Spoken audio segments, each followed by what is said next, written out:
So my name is Carole Kariuki. I'm the CEO of Kenya Private Sector Alliance. Been the CEO almost, it's gonna be 15 years this December. So of the 20 years, I've been there quite a long time. I was there for about 2 years before I took up this role. So so I've seen the organization grow. And from the genesis of Kepsa, from at least what I hear and what is recorded, because I wasn't here the first 2 years, was that when we went through the elections of 2002 and we had this coalition government that came in, there was an agreement that the private sector also needed to unite, just the way the opposition had united to take over the government and the new administration of the NAC government in 2002. And so it was a request actually from the Ministry of Planning. Professor Nyang'o was very instrumental in it, and President Kibaki saying, we really would like to talk to one private sector, and you have many associations, Kenya National Chamber, you have Federation of Kenya Employers, you have KM, and all, right now Kepsa hosts about 101 associations. By that time, there were about maybe 15, 20. And so they came together, and that's how Kepsa was born. But our membership is twofold. We have the associations, which is about 101. So there's no sector of the economy that is not part of us.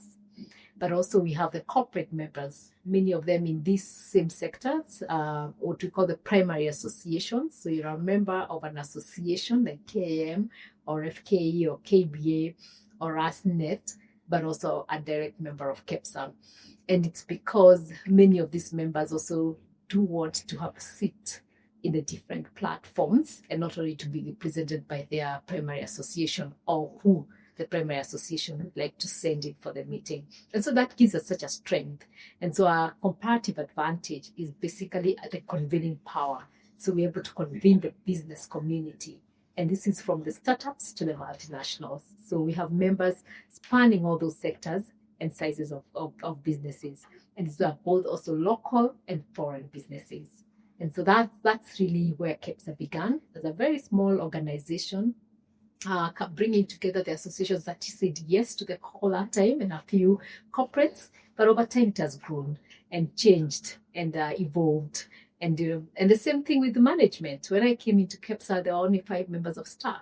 And right now we range between 60 to 90, depending on different years and the projects we are doing.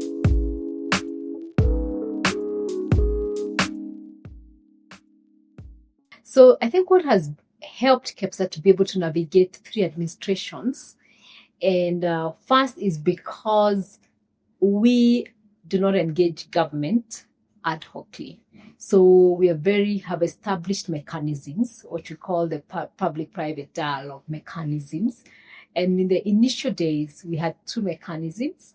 Those were the ministerial stakeholder forum. This is the engagement at ministry level. And then we had the presidential. But as government and has evolved in the new constitution, and at one point in after the 2007 elections, we ended up with a coalition government that had a prime minister and a president. So we had to develop a new mechanism of the prime minister. And because the role of Kepsa during that time of the crisis, the Speaker of the National Assembly then, Honorable Marende, asked that could we have a similar mechanism with Parliament? And that's where we started our Speakers Roundtable. And so the high-level engagements became the Presidential Roundtable, the Prime Minister Roundtable, the Speakers Roundtable. And then we continued with the ministerial. And with time, we've ended up developing the agencies, where we meet some of the agencies that are very key for business, like KRA, KEBS, NEMA, CBK, differently outside their ministries. So we meet them with their ministries, but we also meet them separately just because of the impact they have with business. And so that's what has helped Kepsa really entrench itself in the mechanism of public-private dialogue, being able to influence policy. Today, many of the commissions, many of boards recognize Kepsa in their acts, where we are requested to be part of a board.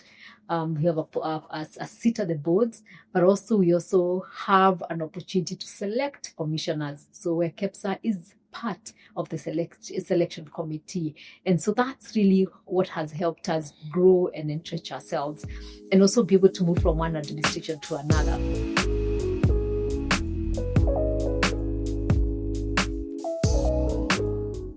I think for me personally, what I have learned is that some things remain the same, but a lot of things also change because we deal with different personalities. And so what I've done is to understand each of the personalities that takes over the next administration. The Kibaki administration had a very different personality. The personality of the president permeates into the government.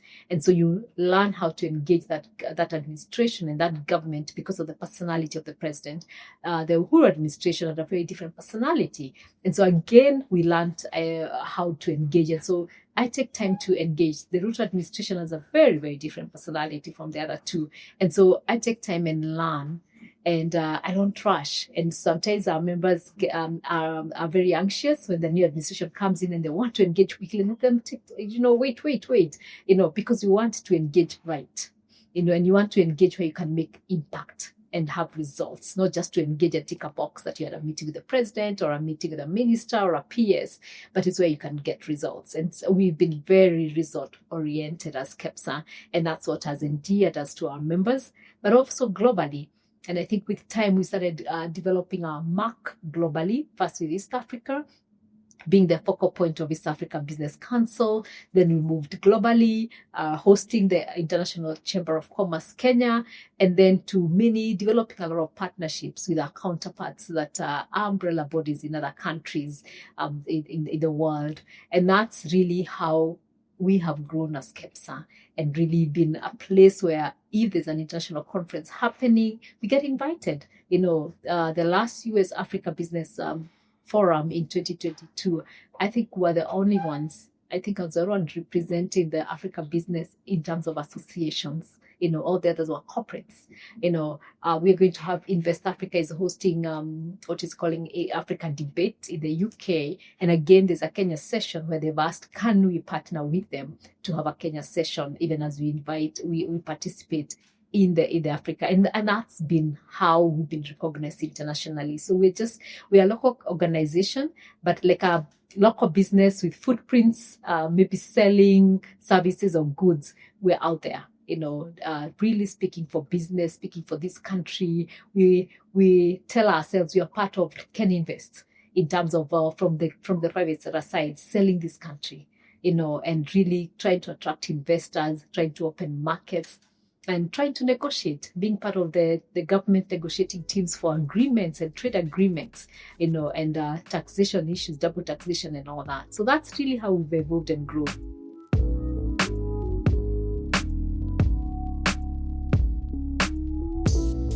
I think an organization is just as good as its leader. And then the culture, you'll know, even goods, you want to buy something from a certain organization because of the culture sometimes, or even how they package their goods and all that. I think for me, what I learned very early on as I started this leadership journey is that a leader is just the face, and so the organization, you cannot do everything, but at the same time, you need to recognize that where your weaknesses are and where your strengths are, and then bring people who really complement those strengths and those weaknesses. And for me, I'll always say, if I'm in communication, there's what I know in communication, but it's very little. So I need someone who is an expert in communication to drive that agenda. I need someone in research. I have someone in finances. I don't enjoy finances.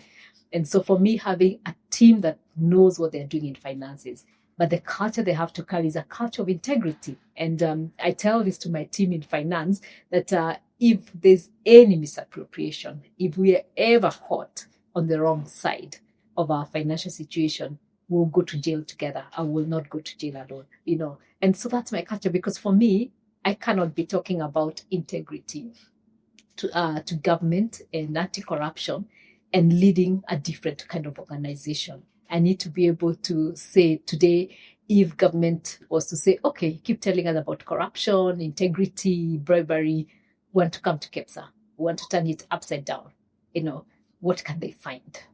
and that's for me, it's important that I need to walk the talk of what the things I say is the things that I do.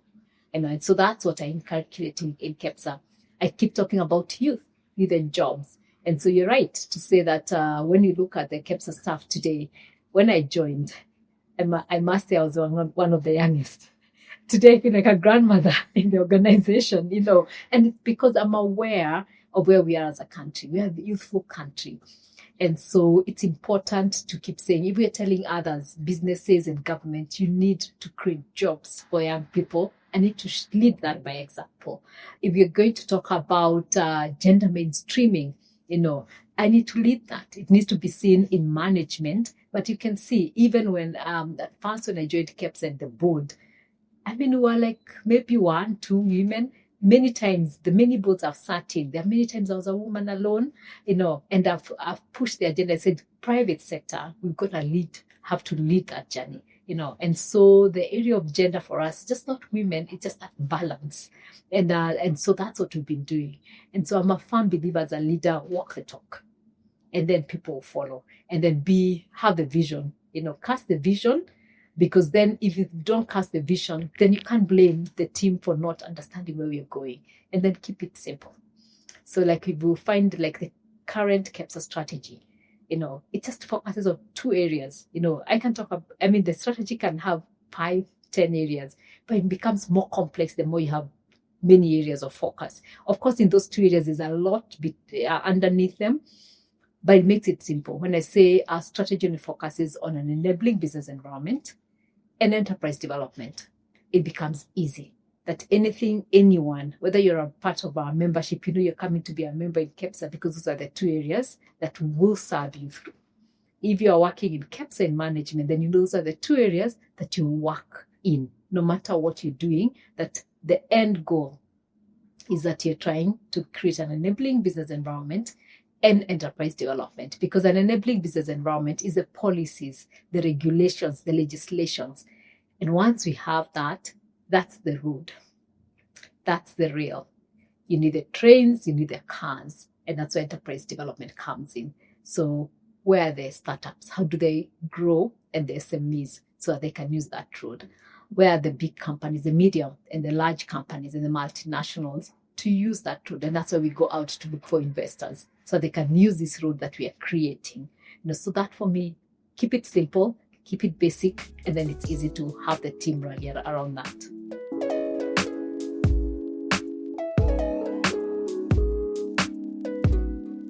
So as Kepsa, very early, when the UN Global Compact was set up by the former and unfortunately passed on Kofi Annan, Secretary General, who were one of the first pioneers to sign into the UN Global Compact and the Business Code of Ethics.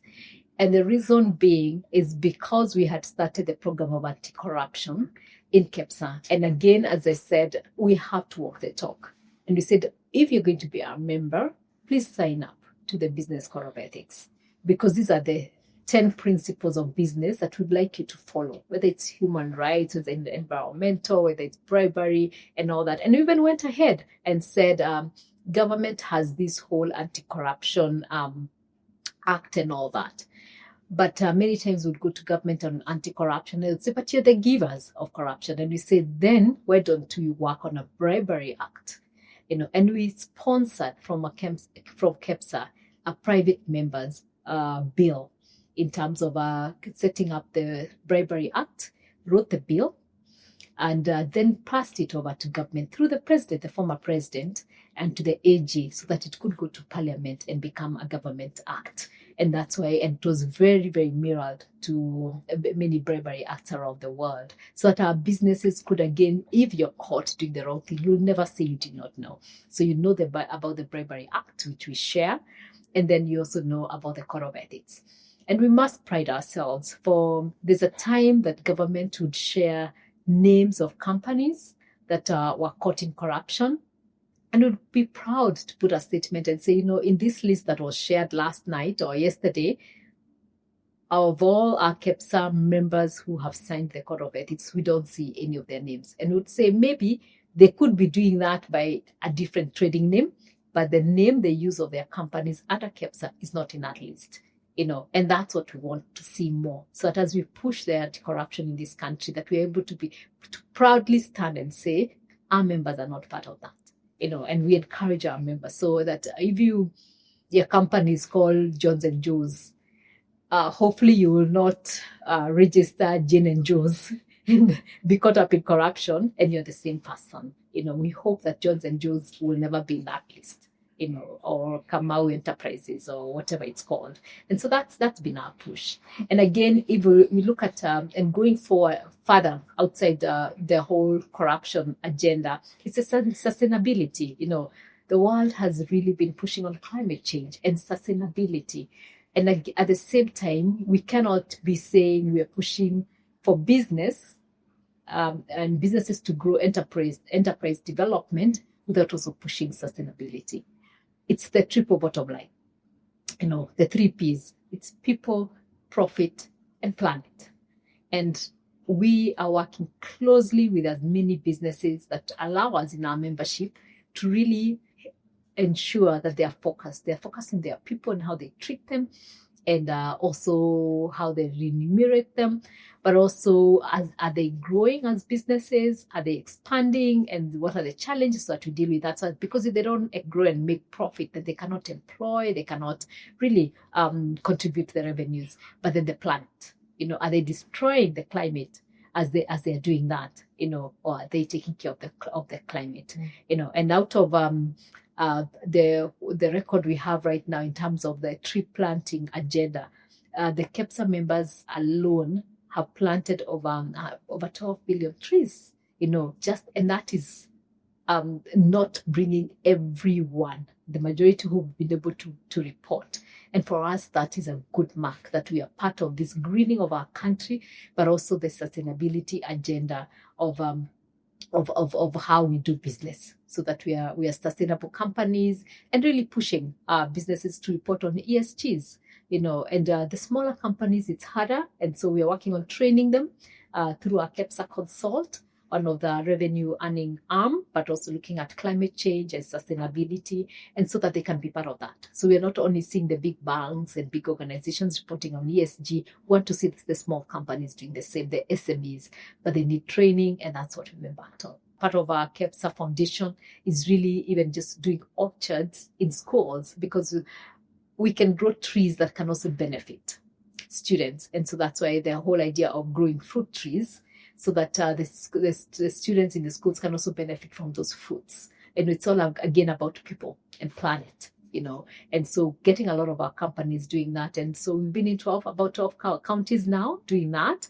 and hopefully to get to the 47 counties of the same. And the same thing on the issue of jobs. We've gone through different revolutions as a world, industrial, and we just ended the industrial revolution, and now we're in the tech revolution.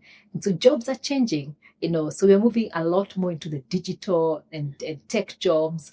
And so we cannot be left behind. And so again, it's moving that way and saying, how do we make sure that what we are asking about our companies really giving the young people jobs, that we contribute in that. And that's why we've been running programs like Ajira Digital.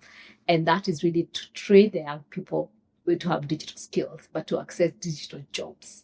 And now we have been able to access all the 47 counties, including some of the refugee camps.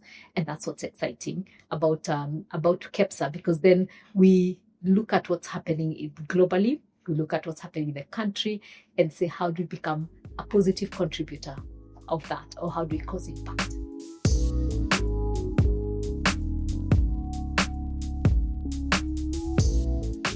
And COVID was it's a good example. If there's any time I've been very proud of the Kenya private sector, is that it's COVID time. A lot of the private sector, and especially in big countries, were looking for government support, are looking for, how government could support them to sustain their operations. But we realized that we're in a developing country, and it's hard for government to support the lives and livelihoods of everyone, and also do the same for businesses. And the Kenya business, we came together, and we started having a bi-weekly meeting. And that resulted in a month time, by the time COVID was really hitting the ground, we'd come up with ideas. We knew the things that we wanted to ask government, and we went to the president and said, could you help us with a few things like the turnover tax for SMEs? Don't take the 3%, keep it at the 1% for now. The banks, we talked with the banks and said, can we see how we can bring the interest rates down? What do you need from government? And they got what they needed from Treasury to be able to bring the interest rates down, and even take also give a grace period for people who had debt and loans and all that. And then our own other companies, the manufacturing companies, who said, you know what, people are not drinking alcohol, the bars are closed, but people need sanitizers. So again, we saw people like EABL and Vivo, the fuel companies, coming together and saying, why don't we turn our ethanol and make and make sanitizers, and also use our own trucks, because these are the trucks that could be distributing our goods and they're not being used, to really transport these sanitizers and give to the local people who cannot afford to buy. Then organizations that were doing textiles, like Berry Fabrics and others, who are all working from home, so no one needs new clothes, so there's not much happening in that space. So turned around, but what was needed was PPEs for the doctors, and the health practitioners, and turned that, and there was scarce, and many countries, even as big countries as the US, were asking, where can we get PPEs, and quickly they turned their factories and started producing PPEs. And then we started looking and saying, you and I can work from home. What about Mama Mboga? How can, and then she can't get credit, even with the banks with the best interest. They can't give her credit at this time, and she needs to survive. And that's why we're able to work with organizations like MasterCard and really get interest-free loans that we could give to the Mama Mbogas, and others, to be able to sustain some lives, and then and those who didn't need to open, or not Mama Mboga, but they were doing skills, whether they were salons or other services. We said, what about e-commerce? And we trained them on e-commerce so that you could start selling your goods and services through these platforms. So there was, and as we were asking our businesses to do different things, we were also there, coming up with those interest-free loans, coming up with the e-commerce platforms, ourselves, and different measures. How do the pregnant women get to hospital, and we came up with this hotline number where they could call doctors, have conversations, have medical conversations, and then be able to get to hospital and get the stickers they needed to be able to get to hospitals, and telemedicine and all that. So different things we quickly, as we were asking government to do certain things, we were not standing by. We were doing our own things, but at the same time giving ideas to our own businesses that they could do. Then vaccines came, and again there was scarce, and government was scrambling to get as much as they can, but also reach as many people, and the costs of it at that point was very high. We came together again and said, why don't we do it as private sector? Why don't we mobilize funds from our own businesses and then get the vaccines through government, because we couldn't buy directly, but through government, and then be able to distribute these vaccines through to our members and their families and the communities around them, and that really proved very successful. And we're able to reach so many. I think out of the 47 counties, we're able to be in 36 counties, and again, that really supported that side of COVID. And so there are many, many initiatives that we came in, and that's why COVID is a good example of what you can do from an economic perspective, from a social perspective, and constantly engaging government, even on political statements, so that whatever they were issuing, when they would issue something that we felt could harm businesses, would go quickly and have conversation with them. And on the political side, we've remained engaged, and I would maybe mention a bit on the political side that how we've remained engaged, and especially from 2007 during the political crisis that time, and many had sided with different sides, and so there was not a credible voice, and yet also business and the economy was suffering. That's when Kepsa again stood up and came together and rallied and really started talking to the different sides, and the coalition government pack were part and parcel of that. And we stood out and really helped out the crisis, and we felt we cannot stand on the side. And so from that time, every election, we've run a campaign, the Kenya Daima campaign, really about peaceful elections and peaceful transition. And I think we've seen that the chaos de-escalate over and over again as we've gotten to every election. And even when there are political crises, we do issue statements. We do have closed-door meetings with the leaders. Sometimes the public will never know the conversations we are having because they are closed door. But it's really speaking truth to power, and business cannot stand on the side. And that takes me to the whole idea of Vision 2030, because the Vision 2030 has 3 pillars. We were part and parcel of putting that together with government in around 2005, 2006, and we met with a consultant then, McKinsey, and really gave our ideas and ideals of what the vision should look like. And so when it came to implementation, we remained part of that. So the economic side, which I've talked a lot about, then on the social side, which I've also alluded to on some of the things we've been doing, whether it's around COVID or around with our foundation, but also on the political side, because without political stability, then also you cannot have an enabling business environment. And so that's how we've remained constantly involved, sometimes very quietly, very quiet meetings with different players, but also sometimes we do come out loud, issue a statement when we feel a statement will make a difference. And so that's what Kepsa has been. So in those 2 areas of an enabling business environment and enterprise development, there's a lot that falls within that, and constantly we are working to make sure that we achieve the two things.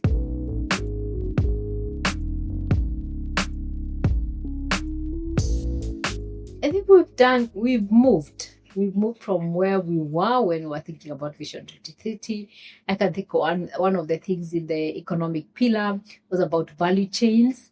And now you look at all our different sectors, you can see upcoming value chains, some very well developed, some are coming up, whether it's in agriculture or we used to talk about agribusiness. Agribusiness was pretty small then, but we've seen it grow. Today they have many. You go to the shelves of the supermarkets and you can see so many products that are made in Kenya, and from anything, whether it's the food side or cosmetics and all that. And those for me are the good things that we must celebrate in those 20 or so years when we started Vision 2030 and building from what had been done since independence. On the political side, I think we have a very, very vibrant constitution, and a lot can be said. I think just using an example of what we saw of this young man who died in custody, I think before we started getting to where we have a vibrant democracy, that would not have gone this far.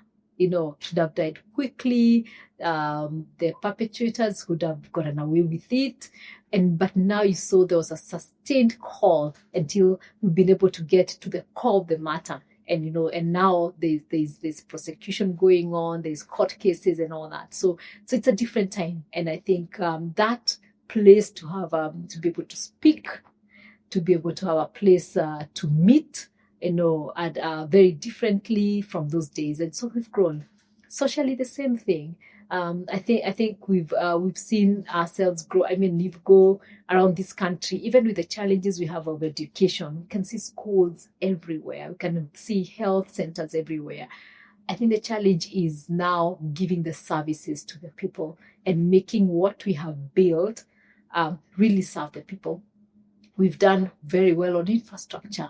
There are places you'd never have visited in the rainy seasons, and so now you have very few places you can say, I will not go, it's raining. We have highways and a lot of connectivity, internet and all that, having the undersea cables, things that we dreamt of. So we've really, really done a lot. I think the next step and what is remaining the next 5 years to really get Kenya to where we want to see it and continue to grow is work a lot more on the implementation side. So we built what I'd call the hardware in a lot of the areas, all those 3 pillars. We need to focus on the software, but also implement some of those things, make the school curriculum work well, make the health access to everyone, affordable to everyone, which is what you can see government is trying. And I think we all need to put our heads together and say what really works best for us. The same internet. Today you can go almost anywhere. There are days, I remember in the early, even 2000, after even 2002, you'd go to the Mara and you knew, oh, I've gone for a break because there's no internet. Today you hardly go anywhere that you cannot reach anyone. There's tech, you can talk to anyone. There's connectivity, and even now internet is penetrating almost every village.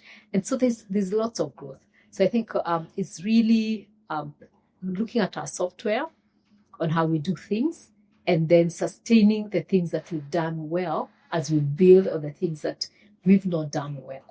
And I think that's what the challenge for these next 5 years, and in my short stint as a chair before the transition to the next administration as a chair of the Vision 2030, that was basically what my focus was going to be. I said, let's not put a lot of effort on what we've done well. Let's look at now what in this short time, what can we do differently? Where we need to make a few changes with the greatest impact, and then we'll say we've achieved our Vision 2030, and then whatever is left we can build into the next vision.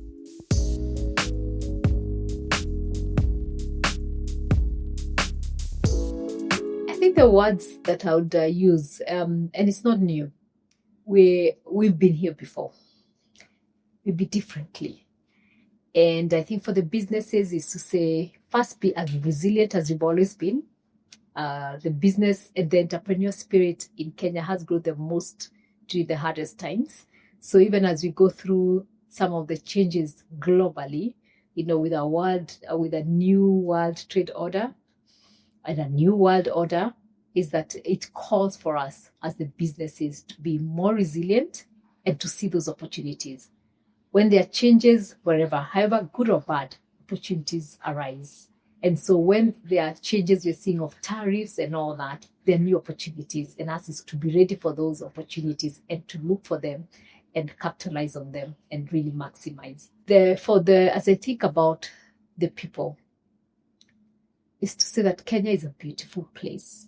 And I don't say that because I'm a Kenyan, but I don't think there are many countries that have the resources, the weather, the location, the people, the vibrancy of the people like Kenya does, and it's all manner of resources.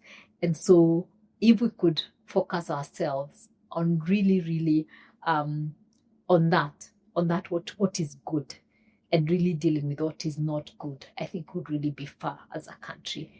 And we need to more and more unify and not look at ourselves, you business people, you civil society, you religious leaders, and you political leaders, we as Kenyans, the we. I just feel like we need a rallying call of we as Kenyans, and then we work together, each in their space, to continue to build this great country. And again, for the political leaders, I think it's the same. Don't divide people in political lines. We're just Kenyans, and we just want to be seen as Kenyans. And then serve. If business is serving its place to create jobs and to create wealth for this country, I think the political leaders serve. The people have appointed you so that you manage this wealth for them, and make sure that the wealth gets to them and serves them. And so that's really what I'd like to call us. And so during this time, I think it's de-escalate the tensions and see ourselves as just Kenyans who are in a good place, who have worked so hard to be where we are. And so we shouldn't destroy what we have, we should build on it. And then the sanctity of life. I don't think whatever we are building, if we don't protect lives, then we'll destroy ourselves. And so the sanctity of life, any life should not just be lost. We should see how to protect each and every life, whether it's on the streets, whether it's in hospitals, whether it's in the factories, we should see the sanctity of life. And that, I think, is my last point, the sanctity of life. We really, really need to take it seriously.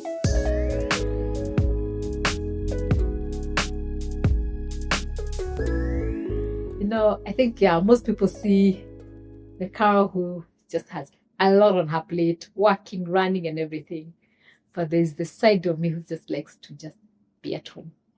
Just relax, not think about work, not do nothing, just be at home. The quiet side of me. That's not in the public.